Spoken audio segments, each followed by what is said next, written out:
Cheers, buddy. Now, unfortunately, Cheers. this wasn't out of a replicator. We actually had this made for us instead of coming out of blue light like it does on the Orville. We're really excited between the two of us, about as excited as two people would be, because I'm twice as excited as a normal person. Amy, maybe not so much, but today we're talking about the Orville, and it is quite honestly the first, I think, aspirational science fiction space opera on television. Why is it aspirational? I'll get to that. Oh, okay, shit. On Sorry. on television since Star Trek Enterprise went off the air more than 10 years ago. Which one was the Enterprise one? Is that the one That's with one with Scott Bakula. The one called Star Trek Enterprise. I don't know, that's but I Scott love Bakula. his name. Yeah, he's the guy, the quantum leap guy. It's fantastic. Is that the people with the... Well, the like they have pointy eyebrows. No, they got ridges. Ridges, like Klingons. Yes. Yes. Yeah, Klingons were on that show. High five. Yep. Klingons everywhere. Got it. Now, this show, the Orville, is a very sort of thinly veiled Star Trek analog. It's not the same show. It's not the Federation of Planets. It's the Union of Planets. They're not Klingons. They're Mocklins. Like, there are different names for things that you may find familiar. In fact, you may find the feeling of the show familiar. So it's like the not licensed version, Almost. in a sense. It's a bit like, it's almost like a parody. Yeah, but it's not making fun of it. No, it's not. It's just different. a science fiction space opera Yeah. that is in love with Star Trek and what Star Trek used to be. Yeah, it's like, you know, when you make costumes and you can't make a Barney mascot because you don't have the licensing to Barney, so you just call him Big Purple Dinosaur. Exactly, you got it. But you do it out of love. Exactly, and there's so much love involved in this. And there's not just love involved, there's also expertise, because there are so many people who used to make Star Trek working on the Orville, it would blow your mind. Now, can we talk about, like, who some of these people are? Let's go for the heavy hitters. All right. Brennan Braga is one of the guys who is basically responsible for the 1980s, 90s, and 2000s of Star Trek. And that's, like, the golden years, would you say? Because I know a lot of people, like, love that 70s Star Trek, right? Yeah, I mean, 60s Star Trek, and then the 70s movie Star Trek, was sort of like the golden age, in a way, because it's when things happened and really set everything in motion. You know, yeah. The thing about the original Star Trek is that it was always a lens through which we would view our world and tell a story that is different enough that you might not know where your loyalties lie. And so when you step into a Star Trek story, you'll be told a tale that will let you walk away from it and think about your life differently. See, I don't know. For me, growing up, I mean, if anybody's seen this before, y'all will know, not a big sci-fi person. And, you know, my mom loved Star Trek growing up, and she had me watch it a bunch of times. And was she watching The Next Generation or the original series with Kirk? So, no, not... Wait, maybe that Was Patrick Stewart in it? Yes. So The Next Generation. Okay. And I just remember watching it and being like, when is everybody's heads going to blow up like in Scanners? And it never happened. That happens in Star Trek The Next Generation. Oh, there's an episode where a character's head fully explodes. See, well, then why didn't you start me on that one? We'll start you with that. We'll show you that one before we review Star Trek Discovery next week. Oh boy, that might be a good palate cleanser. Right? So, I think you'll get a kick out of it. But that was the thing, you know, like for me, I never... That's what I was waiting for, and it never happened. You'll like this episode I'm talking about, actually, because there's like creepy, crawly monsters that go into people's mouths and then take control over them, and then a head explodes. It's a big. Why didn't the Orville start with that? I didn't hate this. Didn't like it. But you didn't hate it. But I didn't hate it. Okay. But I feel like sometimes that's worse. Well, if it inspires no strong feelings, that can be and that's what happened, you know? Some of the thoughts that I had, I didn't bring my notebook. Yeah. Because they were so mundane that I didn't write them down. Okay. You know? Well, the thing about the Orville in that first episode, like all pilots, there's a lot of heavy lifting. I hate the way it started. It started the same way as which is the movie with Will Ferrell and Old School. Started the exact same way. Oh, did it? I haven't seen Old School. What? Sorry. Sorry. Busy watching Star Trek. How long have we been friends? Long enough Long time. to not... How am I just learning this information now? Tell you what, I'll watch Old School. You watch the head-exploding episode of the Enterprise. Absolutely, I'm totally down for that. Fantastic. Now, it starts basically with... Okay, so... Guys, if you haven't seen the Orville yet and you don't want to know how it starts, blah, blah, blah, blah, go somewhere else. But no, stay. Come on. It's fun. It starts with a scene where, you know, Seth MacFarlane's character is coming home. Ed Mercer. And he comes home and he puts his stuff down and he goes to his space bedroom door and clicks on it and he opens the door and his wife is in there having sex with a guy. And they rip off actually from Arrested Development. And from Love Actually. Oh, I've never seen that. But... How have you not seen Love Actually? Because it has the name Love Actually in the title. Do you think I would ever see something? But again, same opening. God. But this thing of like, I blew myself. Remember that? Oh, I blew myself. Yeah, yes, see, and yes. they did that better on Arrested Development. Yeah. But she's in bed with some weird blue alien guy who ends up blowing himself. Out of his face. Out of his face. Which, you know, which is kind of interesting. I mean, it was a sight gag. I don't think the tone of that moment wasn't so clear. No, and I also was like, that's the thing. I was like, oh, so we're doing Old School and stuff. Like, okay, this is gonna be fun. I think what you're getting to is something very problematic about the Orville. And it's the fact that this is a science fiction show that has all the adventure of Star Trek, but also has jokes in it. But I find, does it? It does, but the thing is, they don't always land. They don't. And certainly not in the first episode very well, but by the second episode, I was enjoying them more, and by the third episode, there's this one joke in the third episode. There's a moment where there's some Scott stuff Grimes' character, Gordon, is driving the ship. Yeah, the redhead guy. Yeah. He's basically piloting the character, a Carrot Top. So he's piloting a shuttlecraft, and there's an explosion that happens, and he says, "I'm gonna need a new pair of pants." When we land, and I think it was Palicki's character Grayson says, "Oh no, he's joking," and he says, "No, I'm not." And in that moment, it felt less like heckling comedy, less like people just getting in snipey little comments at the beginning or end of a scene, and it felt like something funny happened in the episode, and it worked. And I was very happy in that moment. I can't think of all of it. There was a few things in it a few jokes that landed with me. Yeah. But they were few. And every time I was like, oh, there's a glimmer of hope. Yeah. But not enough, like, again, though, you know, some of the greatest shows take not one episode, not two episodes. Sometimes, like, they take seasons to really get to some of these things. So and Star Trek shows, they take 2 or 3 years to get any good. Yeah, and like to me, you know, at this point in time, I'm like, you know, guys, I'm like 96 years old. I don't have time for this shit. But and we are in a different age of television now. 100%. You got to win people right away, and I mean, you've got great names on this, and like you said, for people who love Star Trek and. I don't know if Seth MacFarlane is a fucking genius for having timed this right before.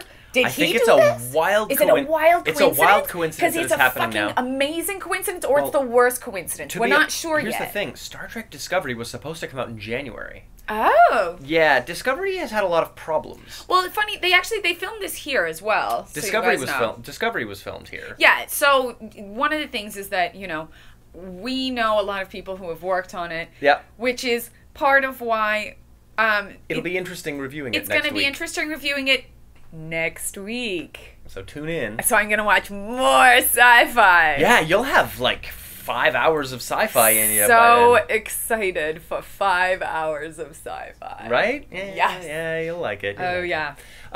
So the thing about the Orville that's an interesting timing event is that if Star Trek had its way, if CBS had made it when they were planning to, it would have been out for 9 months by the time the Orville came out. That's a full baby. Absolutely. A full baby worth of Star Trek would have been out by then. But what happened was Star Trek got delayed and delayed and delayed, and there were people getting fired, and there were people with their timing not working out, and so having to leave for scheduling reasons.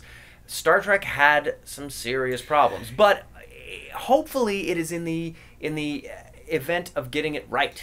And if that is the case, then I'd rather have Star Trek good 9 months later than bad 9 months sooner. The only sort of dark cloud hanging over that is the big word that we don't like is embargo. So yeah, the reason we're not reviewing Star Trek this week is because we can't. We're not allowed to legally. Yeah, so we'll be able to review it as of this time tomorrow because it'll be out. So typically with press, they allow press to review stuff in advance. Sometimes, if it's good, they're very happy to get the good word out. If it's not, one of the things in press we know is that when someone will not let you review it, won't give you a screener, there's an embargo on it until after it comes out, it means they don't want anybody to tell people how crap it is, what it's actually like. Yeah.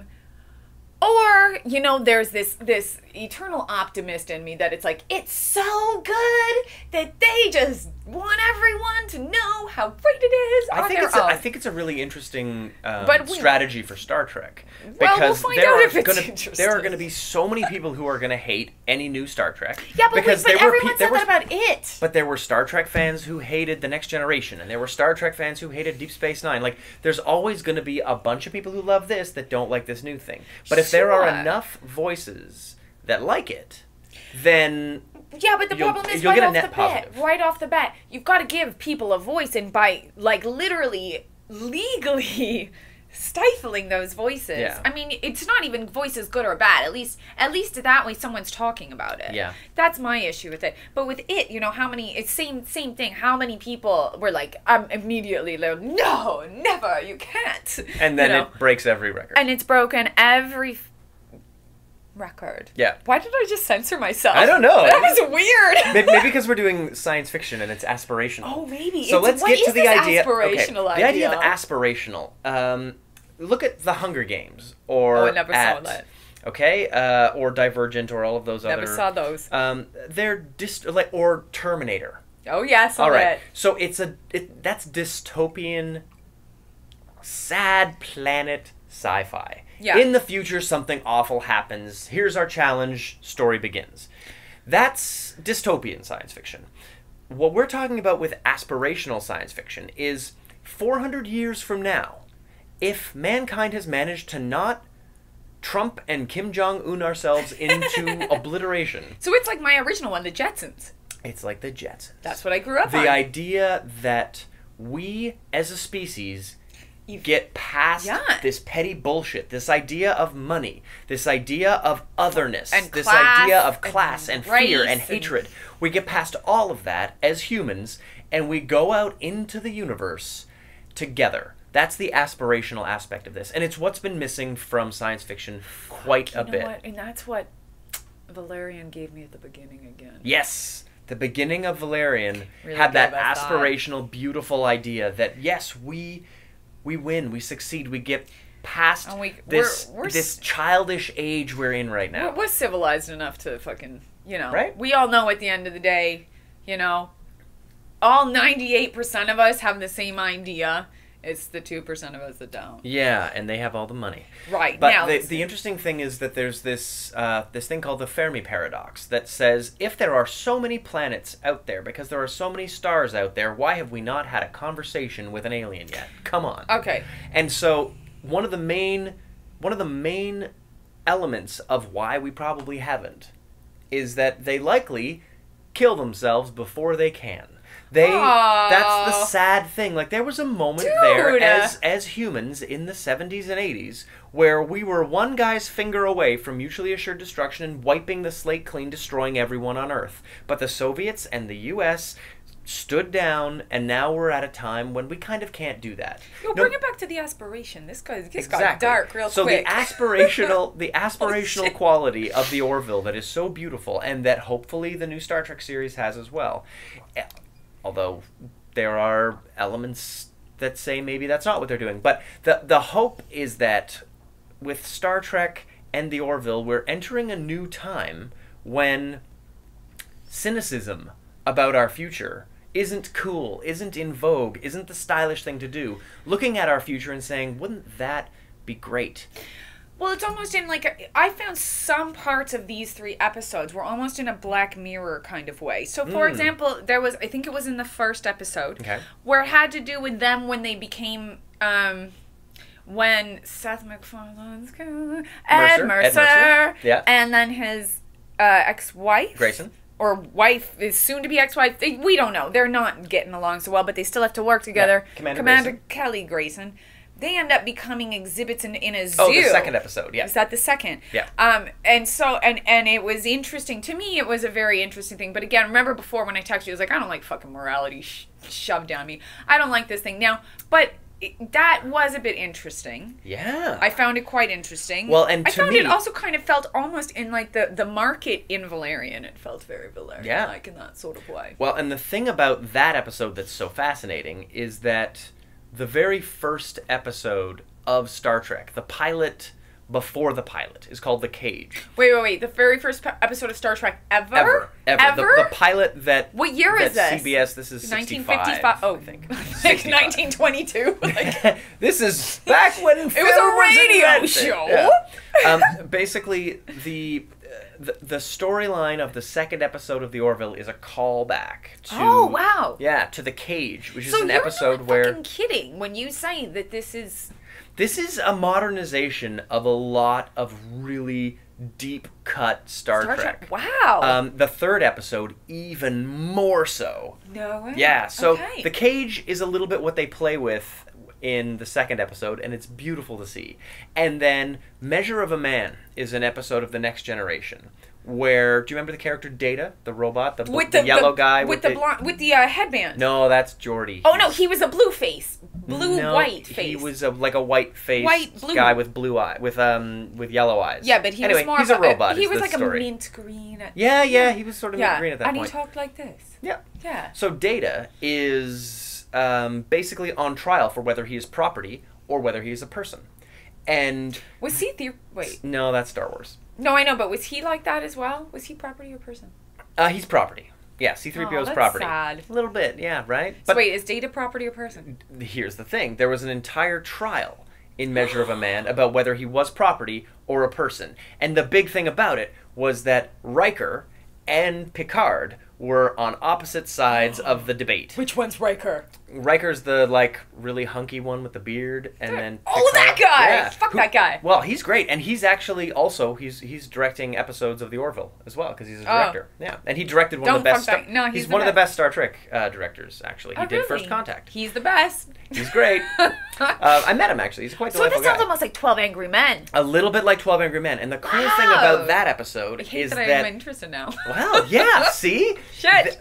Having all this morality, like, jammed down your throat, no. that's what Star Trek does. It gives you a different world to examine your world through, and the Orville is doing that well. The third episode, this most recent one, what's it called?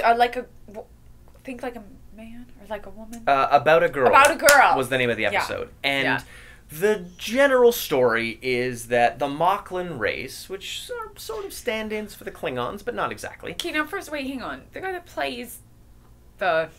Bortus? Yes. Mm-hmm. He's fantastic. Oh my god, the actor who plays Bortus is beautiful good. In that role. He's so perfect. He's so great. He is fantastic. I mean, honestly, for me, he was my when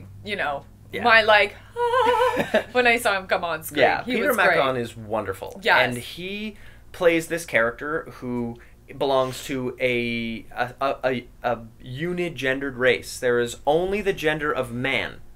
And they have eggs, and they fertilize one another's eggs. It's a very entertaining and interesting exploration, something that they didn't actually do much of in Star Trek. This is really going out there into I mean, there is a really cool episode about a genderless society where Riker falls in love with... Which is actually quite interesting, because this one couldn't be further from... This was very about There's gender. There's only one gender. There's only one. And Bortus... Spoiler alert. Which Bortus... Russian. Yeah, it does. Bortus, when his egg hatches, his child is a girl. Wait, and now that his partner... Yep.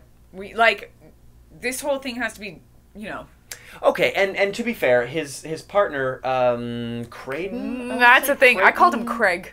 Clyden. So his partner Clyden is also a man, and so there's this really wonderful, completely taken for granted experience of two men who are mates, and they're just like, it's totally normal. Well, no, that's which totally is something normal. that they never really did on Star And Trek that's the all thing the way. I found very interesting Yeah. about this, because I know they never examined that as well in Star Trek. They examine it. They just never had a full-on I am gay character No. in the show. They had characters that, like, they retconned Sulu into being gay in the JJ verse. Yeah, and but these then were not Jadzia main Dax's characters, and these were not characters that were, like, committing to, you know, having, like, stations in this show. True, but the first lesbian kiss on network television was Star Trek Deep Space Nine. No shit. Who was it? Jadzia Dax, the actress who played her, Terry Farrell. Is that the one that was the snail lady? Yeah, she's got the little thing. Yeah, snail lady. All right. Sorry, my name's, again, I told you guys. Sorry. But you know who you're talking about. I think it's I do. Just like a strange. And yeah. the other one is. And then the other one is like a former lover of her from a past life. What would I so recognize not a popular character. Oh. She just like was a guest star for the day. You know when I recognize things. Yeah. You know the names I don't think you would would come know up her. with. Oh. But yeah, somehow I knew that you were talking about her. And so basically, that was the first lesbian kiss on network so television. Interesting. Yeah, well, the original Now, did that Star happen Trek. in daytime television? Well, it was like prime time. Because it was like 7 or 8 o'clock, yeah. Okay. But not like daytime. The children were watching. Yeah, the children were watching. Oh, and the children were watching in the 60s when the first interracial kiss happened. Wow. That was also Star Trek. No, sorry, wait. Now, when was that lesbian kiss? That would have been like 94. Oh, so we're out of the satanic panic. We're out of the whole... Okay. Yeah, it was a liberal time. Okay, we're in a more Clinton liberal... was Yeah. in office. Okay, never mind. Okay. So, that whole idea of two main characters in the show being like straight up gay, and from our perspective as humans on Earth, we would look at two men in a relationship and be like, yeah, that's a totally normal gay relationship. But it's on television, and it's on the Orville, and it's great. Well, but it's also very, like, they're very, like, professional. Yeah. And very, like, no bullshit cards on the table. They're like, Yeah. I need to sit on my egg for 21 days. Yeah, the neat thing about this race is that they're not a particularly flowery, romantic-seeming group. You know the like captain on Brooklyn Nine-Nine. Yes. Who never. Oh my God, he's brilliant. He's brilliant. Yeah. It's a very similar. It's like a whole character. race of those people. Yeah, basically, it's very similar to that. He also plays that same actor plays a wonderful character on BoJack Horseman in the fourth season. Yes. Oh, he's great. Yes, Woodchuck. Why have we not talked about BoJack? Anyways. BoJack. We'll get Amazing to that. show. Now, let's get back to the Orville. So, this episode, it's interesting because it also just the timing and all sorts of stuff. Yeah. This has to do with, again, I was saying, I don't like morality being shoved down my throat. And this show, I'm still confused. Like, here's the thing. I'm still confused as to what you're giving me. Are you giving me a parody show? Are you giving me a comedy me a sitcom? show? Yeah. But you're also, like, what are you giving me? And the funny thing is this is Seth MacFarlane, and I think the minute the people hear the name Seth MacFarlane, they expect something else. Yep. It's not animated. But Nope. The last episode about a girl, is that what it's called? Yep. Has a lot to do with, like, basically with gender identity and female genital mutilation. Almost, basically, yeah. It's a great about analog male for that. genital mutilation. Yep. It has to do with a lot of this stuff, which is like It is a heavy topic. Also, for a third episode of a show, you know, that's like we don't know what's happening. Yeah. Don't know what's happening. Don't know. And what's so happening. it's one of those things where you're only 3 hours into knowing these characters. Yeah, so it's kind of. And man, I've got to say, there are movies that I've watched for 3 hours and not been this invested in the characters. And so it was amazing to see these characters that I'd known for 3 weeks at this point go through some really heavy stuff. And the thing about Measure of a Man is that at the end of the episode, See, I guess I have to they see this decide episode. that Data is a person. Is he? And you're like, You know great. what? Good. Despite some of the most beautiful arguments that Riker puts together, and it Oh, breaks his see? heart doing it because it's his job, but he doesn't want to. Okay, but what happens after the fact? Is it awkward between them? No, they're buds after that. Really? But, I mean, he's doing his duty, but the amazing, yeah, he's doing his duty. But the thing about this episode of the Orville is that you think the whole time that you know what the Star Trek ending is going to be, the happy ending, and the Orville gives you the fucking tragic ending. Yeah, and not like the everyone's life is destroyed ending, but the oh my god, that's dark. It's like a ending. Thinking Man's ending. Yeah, it's like it's a thinker. It's like a. To be honest, I was like, all right, I'm just gonna fucking. Okay, I'd had a couple of cookies and stuff at that point. Yeah, and I was like, fuck it, let's just put this stuff on and we'll see what happens, because I was thinking I'm not gonna be interested anyways, but. That part got me actually, like, it got me it got me thinking a lot, and it had me thinking so much when I watched the second episode. So I watched the first one prior to the cookies. Yeah. And then I watched the second one while I was eating them. And then I stopped and I slept on that one. Yeah. And then I watched the third one in the morning, actually, before I even went to work. So we're talking like 4:30 in the morning. Yeah. It's crazy. But, and that one was also quite heavy. So what the thing is for me is I know someone like Seth MacFarlane is no dummy. So I know there's a very deliberate pacing that's happening here. And there's a very deliberate reveal and unfolding of these characters and of these stories. And I'm the person that's always trying to guess. Oh my God, what is it going to be? I'm trying to be 2 steps ahead. And it's hard for me because this is sci-fi, but I can only feel like it's going to get better.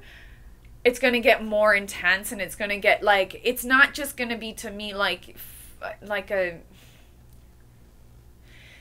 Oh boy, here we go. So guys, listen, when I watched Star Trek growing up, it felt very hollow. Okay. It felt like, it started to feel like people going through the motions, almost in the same way as A Days of Our Lives. In a sense of... Well, when you do 7 years of a show, 22 to 24 episodes a year, I could see how that... Days of Our Lives has still been going. Yeah? I don't watch Days of Our Lives, but I know that it's still going. But it starts to feel a bit formulaic, and it starts to feel like very hollow in the sense of, okay, we're on the ship, and this guy comes here, and that guy's purple, and then we shoot, and then we do this, and then the thing shakes, and then blah, blah, blah. Very few episodes of Star Trek or The Next Generation ever had something happen that affected the next episode. It was often the same 7 people show up at the beginning of the episode like any other. And the thing about the Orville is that it exists at a time when TV shows can't do that. We live in a time when... Movies can barely do that. Yeah, oh no. Look at the Star Wars movie. They're so invested. Yeah, you need to have characters exist in a time when they could die, when things could change, when in an hour life will be different. When, the main character of an HBO show gets his head cut off in episode 7, you are going to make a whole new world when you make the next season. Well, and if someone says, oh my God, this crazy thing happens, you have to start watching this show, you got to start at the very beginning. I'm like, yo, that's like 7 seasons ago. And they're like, yeah, well, you got no choice. That's the thing, and that's how hard. Well, the Orville, I find, is walking a really great line so far of having a single 1-hour adventure that doesn't feel like it has no stakes, because the things that happened in episode 2 informed episode 3, but weren't necessarily attached. They weren't prerequisite. You didn't have to watch episode 2 in order to enjoy episode 3. They did enough, like, recapping at the beginning without feeling awkward, that you could watch the first episode, or the second episode, or the third episode, and have a pretty good experience. In fact, the first episode's probably the weakest of the bunch. I was actually, and I was going to say, here's the thing. I watched the 3 episodes because you had said we're going to review 2 or 3. Yeah. And I knew you were so stoked on it. I was like, he's fucking talking about 3. Yeah. So I watched all 3. But for me, it has gotten my attention more than I thought, because I just thought I literally would have been about 10 minutes in and gone. Just lost your interest. And like left. I mean, I left my own apartment. Like, yeah, I've seen you walk out of a movie theater and just go play paintball and drink beers. We were watching a Guillermo del Toro movie, and she was like, "You know what? Meet me at the bar. I'm out of here." It was your birthday, and I left. You left during that movie too. Yeah, I did. Yeah, I did. She just leaves sometimes. If I don't like it, because I know there's a bar and there's a, whatever. So, but for this, there was times and I was watching it and I was like, well, I really wish I'm probably going to be drinking tequila when I review it. I should probably be drinking tequila. Why don't I have tequila now? You know what I could do? I could play bunny bowling. So. And then you just leave. But then something would happen in the show and I would hear this. By the way, the score is actually quite interesting. It is a beautiful score. By the way, I wanted to bring that up because that was actually the thing that brought me back. I was literally walking off of my couch, walking out of the room over to here to where the fridge is to go pick up the bunny bowling set. Yeah. And I heard this, like this beautiful swell of strings and all this. And not in a cheesy, hokey, very dated sort of... But in the right way. In the right way, and I was like, well, okay. You listen. A cheap way to my heart is a score. Is the right music. It's the right music. I got to tell you. Well, I mean that's the way to anybody's heart.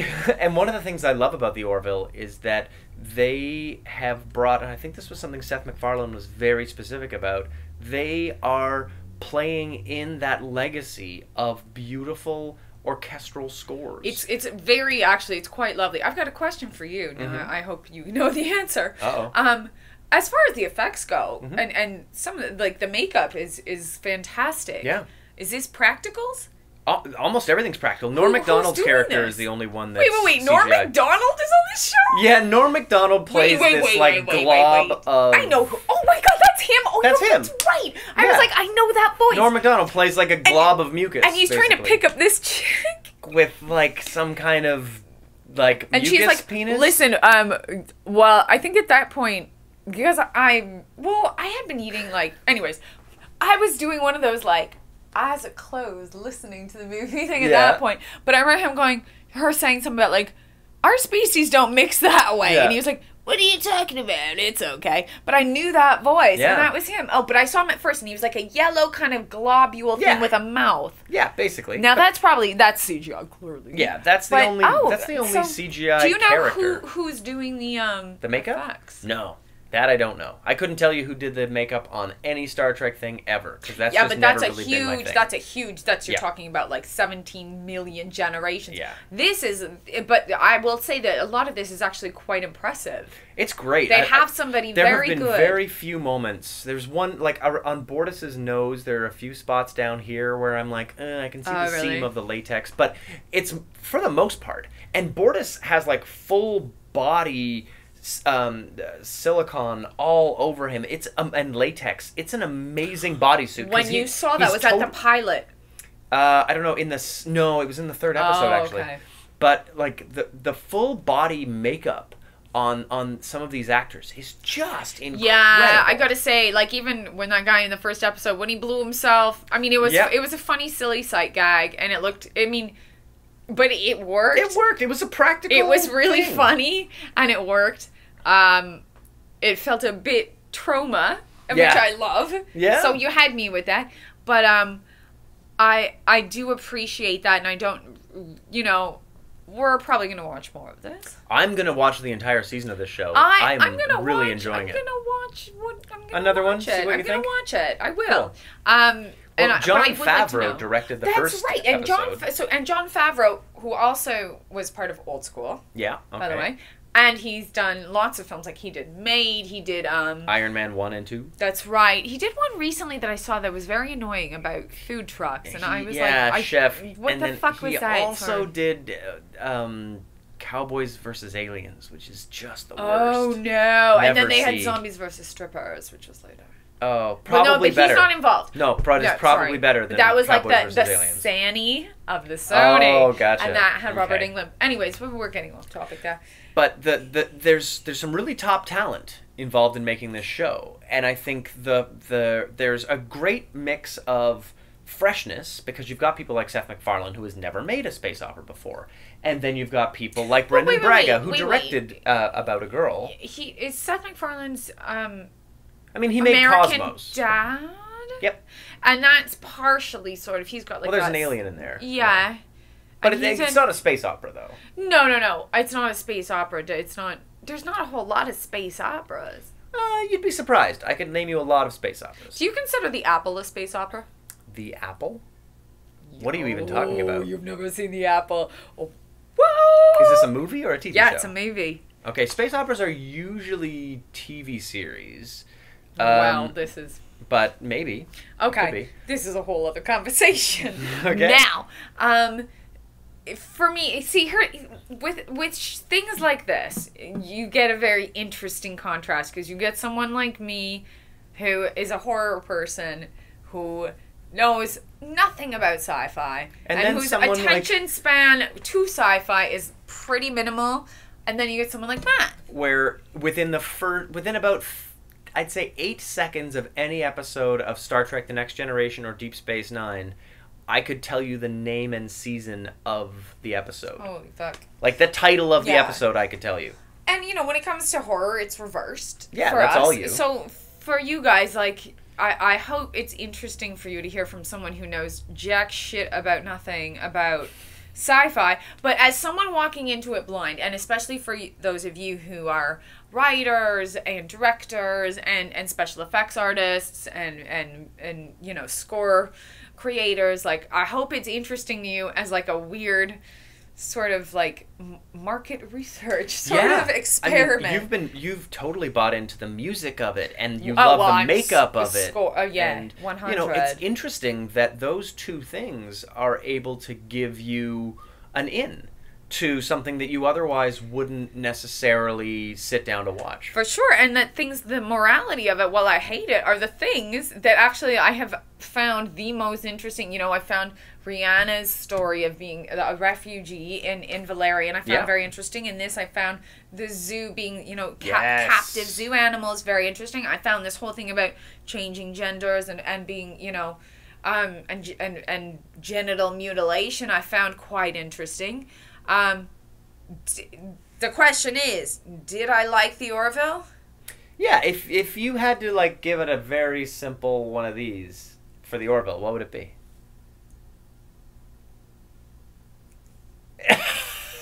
So you'd invent a third option. All right. Well, for me, the Orville is this all the way because it is everything that Star Trek used to be, plus this interesting comedy that I think is finding its place more and more in every episode. I'm curious what it'll be like by the end of the season, and I'm curious, fingers crossed, if it gets more seasons, what it'll be like by second or third season, because it will find its place. It'll get into its groove. That's what I'm hoping. Because this is a show not being written by comedians. Seth MacFarlane is not writing every episode of this. Brendan Braga is writing episodes of this show. There are Star Trek writers writing episodes of this show, and there are comedic punch-ups happening because someone like Braga isn't necessarily a comedy guy first. He's a science fiction guy first. He's a story guy first. And so it'll be interesting to see how those things eventually gel in a writer's room and in the show moving forward.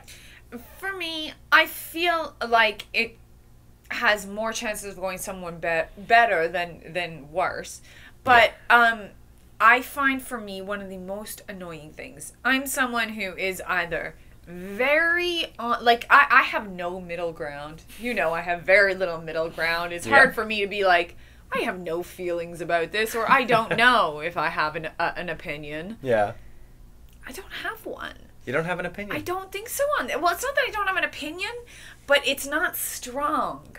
It's not a strong opinion. So and you're that's not. It's problematic for me. It's not evoking something really big in you. No, and the thing is that in a show like this, in the timing that it's at, with the people that are the players involved, the whole thing is to invoke a reaction, of course. So, So it may evoke a reaction in you. So maybe, it may not. You know what? You know what? Well, let's see. Okay, for anybody that's watching, when you guys watch these first 3 episodes, or if you have, if you think should we continue? If you think we should continue to review these shows in bulk, really, like maybe we could do a batch every 3 or every 8, or maybe by the end of the season. No, don't get so no, not so 8. Let's say by the end of the season. No, let's say we can do 3 at a time. No, we both watched the whole season of The Orville. Yo, I cannot watch the whole fucking season of something and be like, I fucking hated it. Okay, we've already got one person saying yes. Dave Warner says yes. Dave Warner says so. Wait, yes, we should do more. Do more. Okay, Dave Warner, it's your lucky day. So we will do 3 more episodes. So we'll do them in a bulk. Okay. Do you want to do that? Let's do that. Well, we don't even know how many episodes will be in a season. Here's the thing. Assuming this show continues on Fox has a terrible, terrible, terrible track record. Fox has a terrible track record? They have a terrible track record, especially with the best science fiction series of all time. Like, arguably, people are going to argue with me for sure about this, but one of the best science fiction series of all time is called Firefly. And it was a Fox show, and it is a kind of beautiful that very few things that hand ever is are. Moving. He's doing the slow star swipe. And Fox canned that shit before season 1 was even over. Because Fox, historically, has goddamn terrible taste. So hopefully, The Orville will attract enough of an audience where people will be giving enough of a shit. I mean, I'm buying episodes on iTunes. I'm watching them. I did it too. I'm pulling down this stuff because Firefly, Dollhouse, yes, Dollhouse as well. I didn't love the Sarah Connor Chronicles, but there are people who absolutely did, and they canceled that as well. And I feel like, oh, what's this? I like when you two discuss content. You're funny and smart, and you give great context. You disagree a lot, which is enjoyable. Thank you very much, Melissa. So I gotta admit, I never saw Firefly or Dollhouse, but I knew those arms were gonna go up. I knew that posturing was gonna happen, but it's not. We can't. I can't do it. It's okay. Now's your chance. Now's your chance to see a great. Maybe great isn't the right word, but now's the time to see a science fiction show on Fox that, if they do right by, The Orville could become great. You know what's so funny? On my way here, I sent you a text that went horribly wrong. Yep. I tried to say I'll be there shortly, and it said I'll be there abortly. Why my phone texts that as autocorrect, I have no idea. Anyways, I didn't hear back from Matt, shockingly. So I stopped and had a drink on the way. Okay. And I was in a bar, and I heard some guys at the bar, at the actual bar, talking about the Orville. Really? And I was listening in to what they were saying, and they were basically just saying it was very, very exciting. And they really loved it. Then they also said, though, that they loved the Dark Tower. So I was like, check, please. I gotta go. Yeah, okay. I gotta get out of here. Very questionable. But people are talking about the Orville. Yeah. They are definitely talking about the Orville. It's interesting to hear that they're talking about the Orville on the time when Star Trek is premiering. Yeah. There are Star Trek ads everywhere. I've not seen it. To be honest, I didn't know about the Orville until you told me. Yeah, the Orville's been pushed heavily in the States, and it started as it was like a Sunday night football intro. The first 2 weeks. It feels like it is the last thing that would be on a Sunday night football. I know, it's weird. It's been a That's Sunday God's night day. Okay. Well, it's been a Sunday night thing where the first 2 episodes screened on Sunday nights, and then the third episode. Crowd. I know, but somehow it seems to be working because there are thousands of people talking about this show on Twitter. Seth MacFarlane does a great job every. It used to be Sunday, but now Thursday. So every now it's Thursday. Now it's Thursdays. See, they figured it out. They were like, nobody cares. Well, and Star Trek is going to be on Sundays, so I think they knew exactly what they were doing. Land on Sunday. Yo, that shit is very fucking smart. I didn't know that. Yeah, they did Sunday, only 2 Sundays that were not Star Trek Sundays, and then switched to Thursdays. That is like PR genius. Whoever did that is very, very fucking good job, smart. Fox. And I didn't think I would ever say that. Never thought, oh my God. I've never thought I would ever hear you say those words. Right? Because Fox just kills my favorite things. That just freaked me out. Yeah, now I'm excited because they said yes to the Orville, B, supported the Orville, and C, moved it to a great time slot. And I think this is a show. You just said Fox Network in like Fox. a positive. Yeah. It's so weird. It's a weird time. Yeah, remember when Matt and I saw Donald Trump become president at the same time? We never thought that was going to happen. Mind-boggling. So wow, it's a wild time. It's been a weird year. It's been a weird year. So listen, but more stuff this year that's going to be very exciting. Next week we're going to be talking about Star Trek Discovery. It might be exciting. It's either way, it's exciting. Like Star Trek on the air. Either way for him, it's exciting. The thing is, if it is aspirational. Because Star Trek is the best us. And that's the thing that makes Star Trek important. It's the best us. And if it continues... Yes, Derek is saying it's on City TV here in Canada. Absolutely. It's also on the City TV app. The Orville.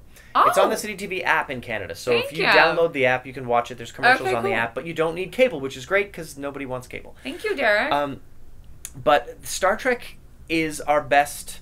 Earth. It's our best us. It's something that we can hope one day we become. Scanners is our best.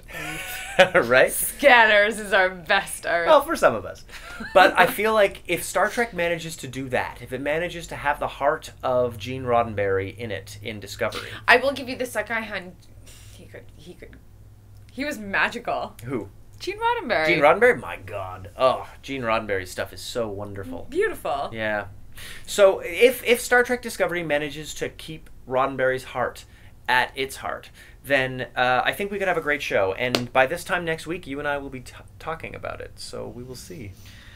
How many episodes of this shit do I have to watch? We'll watch just the one Star Trek Discovery. Wait, whatever the pilot is, it could be 2 hours long. I don't know. Fucking hell, dude! But, we'll figure that out by next week. Up top? Up top, Star Trek.